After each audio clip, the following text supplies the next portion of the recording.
So we are coming up to the edge of this marsh, and the way that it lays out, the hardwoods here, there's you've kind of the bottom for quite a ways, and then it goes up to a fairly decent ridge line for, you know, southeastern Michigan area. You don't get a ton of undulation like that around here, so it's a pretty tall one, and a lot of the hunter concentration is up on that ridge line. And I've seen a lot of sign, but again, I think a lot of that's mostly during the evening hours with the cover of dark. So I want to be out in this marsh and find out where they're bedding. And I came out here a couple of years ago and fell into a hole up to my chest, so that sucked. So I really haven't been back out, but now with it being so cold, I figure I can walk right on top of the water, and then I'm prepared now, better prepared for marsh hunting. So here's some rubs here. Obviously, again, with it being this open and this close, this is stuff that's happening at night, probably after they fed in that field and they're coming back into bed. They're rubbing. So we'll go see if we can find a rub line. I see that one there. There are two there. I see this one here.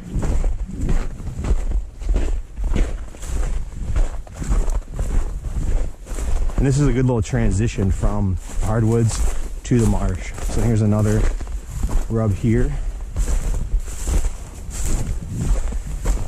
And it's not that bad of a height wise.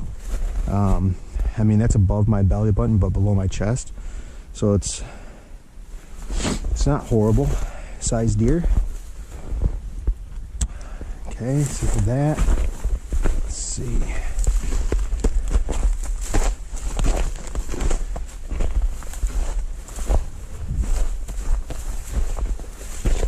I think if you set up on sign like that, you're either going to be coming in for an afternoon hunt and you're not going to see that deer exit, or you're going to come in super early on a morning hunt and you're going to see that deer come in the dark and when you can't shoot it. So good, it's a good promising sign that there are in fact deer. Now right here, to me this looks more like some doe have been bedding. You can see multiple areas that are pushed down. There's an old rub there. Someone's got an old metal drum to sit on. Yeah, with the multiple compressions here, it almost looks like a little doe family group bedded down. But I mean, you never know. There's some overlooked areas that someone like me might say, I went hunt there, and lo and behold, deer's hanging out watching people go on and look for different areas to hunt. They're watching you, so it's a real old-timer stand there. Let's see if anything bedded out here.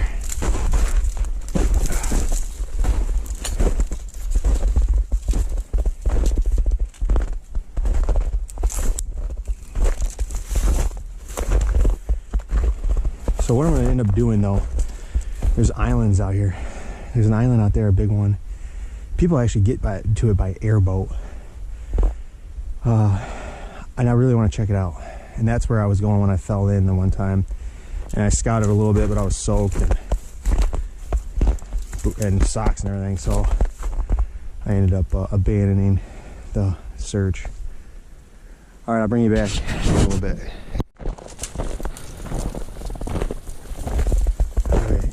So I made it to the largest island out here, and what I want to do, so you can tell this is a defined trail that they make it in. Now, when I came out here in the spring a couple years ago, everything was going great until I got to right up here, and this was about, don't know, shin deep, maybe knee deep. And I took a step to my right, fine, took a step to my left and fell into a hole all the way up to my chest. To climb out, soaking wet. So you gotta be careful when you're walking back here in the warmer seasons. So I didn't get to scout very far, because the other thing was, right there was that massive hole. Thankfully it's iced over. The other thing was, it's very muddy out in certain areas, and I mean it's like quicksand mud where it just eats your boot. So deer, whole freaking bunch of deer. They're probably like, what in the hell? So that's good to know, because there's another smaller island over that way, and I wanted to scout it. So the object is, I think the deer are going to be bedded kind of in the cattails, but off the island. So I'm not necessarily wanting to concentrate on the middle of the island. I want to concentrate on the edge where the island hardwood meet the cattails. And I think some people, obviously I can see a stand over here I'll walk to, are getting out and hunting this island. That much I know. But I'm not, I'm thinking they're hunting the interior parts of the island and not really set up for where the deer are bedded. So that's where I'm hoping I can make the difference. This person over here's got a stand and still out here, so who knows, maybe they hunt it too much and the deer are onto them and avoid this area. You never know. But again, those deer were crashing hard over there. They sounded big. So here's this person's stand. Not that high and not that concealed. So I don't know if there's maybe more foliage. Nah, I mean, she's just really kind of poking out there. Alright, so the way that this island is set up, you have a cluster of trees, a thicker, higher ground. Then you got another one to the right of that, or my left right now. And there's another, and that's actually thicker. Looks like more pines maybe. And then there's all this cattail brushy stuff in between, then like a longer parcel, much wider and longer, of trees, and that's the largest that I'm kind of heading towards right now. And this transition line between the island and the marsh here. And you can see a defined trail where these deer have really used it. Ended up finding a good buck bed over here. This is obviously a more defined trail. I'm going to use this one real quick and see if maybe this is a buck trail, kind of crossing these doe runs, and see if I can see anything, because this one is obviously used, but nowhere near to the extent that that other one was. So with these little lone trees, sometimes the bucks will bed right up by them. Keep checking, smelling of the doe. So we'll check it out. See if we find a bed over here. Maybe a shed.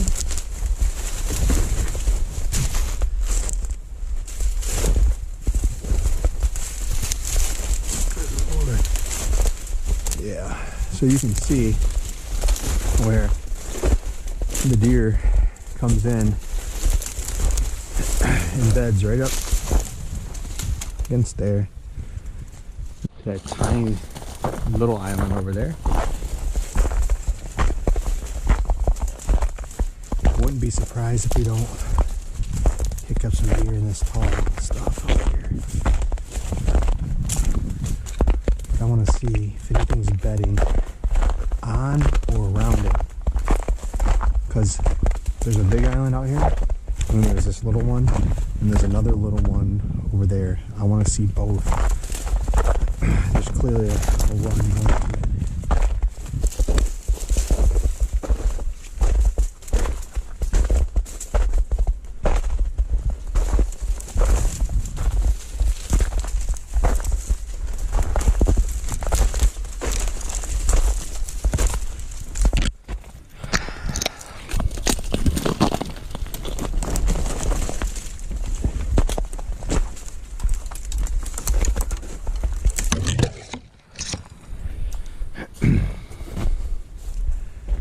You know, I just came across a ladder stand identical to this one.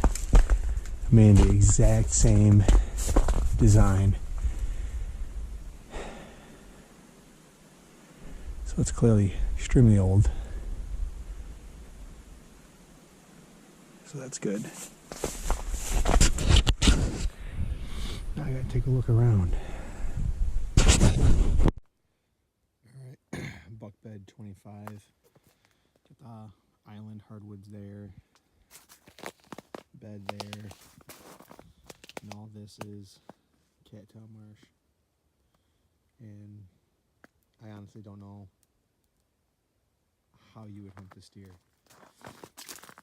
You got the way that this bed is set up, it's going to be with the wind coming off of the island. Its back is going to be facing that. It's going to be facing out towards the marsh. So it's going to come in, nose in first, turn around, watch its back trail, scent checking behind it, which is the only trees available. And watching out over here. So the only thing you could do is some sort of, there is no tree that you're gonna get in. So I have a ghost blind. I could potentially set up somewhere off of its trail with a ghost blind, but you would have to get pretty damn lucky to know that it's gonna go by me. And I'm gonna be, you know, ground level, hard to see within this stuff. So smart deer though. All right, buck bedding area, like 30, but there's like a few beds in here. You got this one. Some deer poop in here. You got this one here. You got rub around it. And then you got a little rub here too on this guy. So there's some more deer scat over there, here, there. Kind of all over right now. All right, buck bedding area 31. Rubs there on the bed. Here's the bed. And right here, the bed as well. Now we're headed out to the other small island. I ended up finding about 4 different beds on that small piece of land over there, but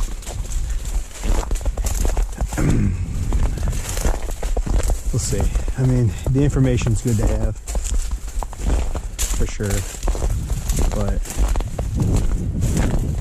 can't get to it, then it's pointless.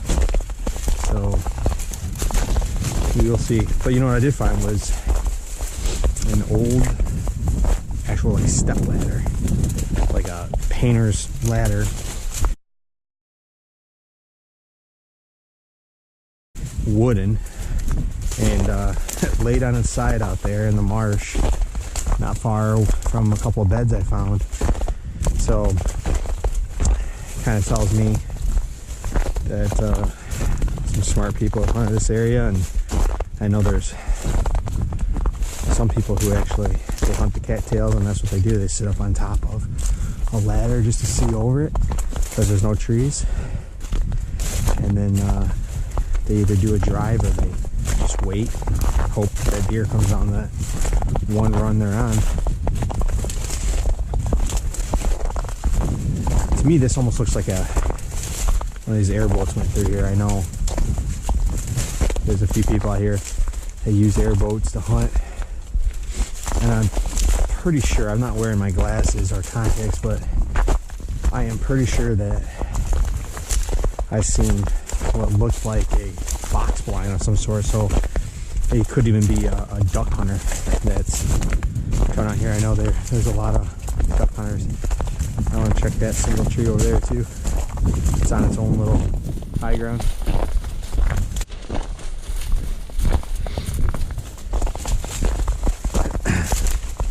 Now this is crazy that somebody would take the time and spend the money So yeah, definitely having an airboat thing coming in here. But this is state land. And you got this old blind, box blind, and then someone actually has a nice fiberglass one. This is unreal. Unreal. You got a fairly new ladder stand. I mean, if this isn't Michigan honey, I don't know what it is. I mean, you look, you got a nice blind there, an old, I mean, it looks good to me. It's got windows and everything else. I'd climb it. And then you got this, all within an arm's throw from each other. It's kind of amazing. But that's not a crazy old stand. It's a pretty decent stand. I'm not sure what the ladder is for over there, but they are out here hunting. And wild game. It's a box scrape.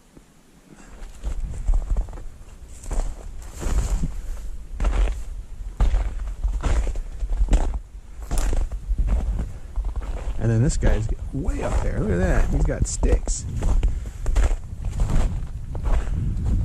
So that's what the ladder's for. He's got the ladder to the hang-on sticks. See, now, this is where I like to point out. So that is a nice lone wolf stand. You got lone wolf sticks. Those are expensive. And it's out here on state land. Now, there's a lot of people who would come. Oh, you got two up there, so they're filming. So you got two nice lone wolf stands and the sticks, and they're just out here. They're not locked up. And there's plenty of people who would just steal that. But I hate that about people. That makes me so mad when someone steals something that's not theirs. Now, I'm just confused at why they have all this out here, one on top of another. Now, I know it's state land, so you can set up where you want, but hopefully they're all buddies and they can say when they're out there or when they're not. But they're hunting the hell out of this. You got buck bombs, you got another scent, a mock scrape scent dripper, good little rub here. Needless to say, I'm pretty sure if I came out here, I'd be pissing off somebody for sure. So, unfortunately, I think this little island's going to be off limits. All right, I do want to check that out, but over here, with all these trees like this, a lot of times it's where the bucks are bedded down and.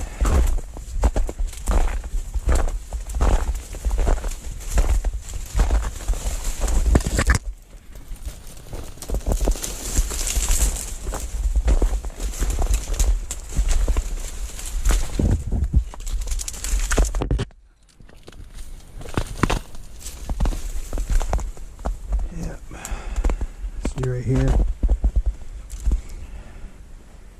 buck is laying down on this higher area off the water and rubbing his antlers on the trees by its head there. So mark this one down. All right, buck bed 36, and not far from the bed is a really nice big rub. I know that doesn't necessarily mean that it's a mature deer since it's not a big tree, but it is really rubbed and it goes pretty high as well. I mean, that's up to the bottom of my, well, very bottom of my chest, maybe where the sternum meets the chest bone there. That's a good rub. Okay, this will be my kill tree here. It's a very outer trunk of this, I don't know, like a cedar tree. And plenty of space to climb up in, put a stand, and I'll have plenty of cover behind me. And that bed is probably 50 or 60 yards that way. So that will be the tree. All right, so I'm in the bed. If I'm crouched down where the deer would be, I mean, it's gonna be hard for that deer to really see me, especially with all that cover. So it's over there. Buck bed 37. It's kind of out here in the middle. There's a little finger of land I was heading towards, but I mean, this is just right out in the middle of all these little thicket of some sort. But really could bet any direction in here.